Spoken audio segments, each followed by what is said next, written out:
3.5 magnitude earthquake rattles. Rancho Palos Verdes coastline. A 3.5 magnitude earthquake shook the Rancho Palos Verdes coastline just before 3:10 p.m. on Sunday.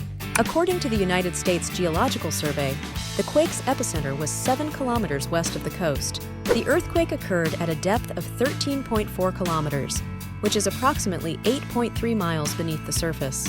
No injuries or significant damage have been reported following the earthquake.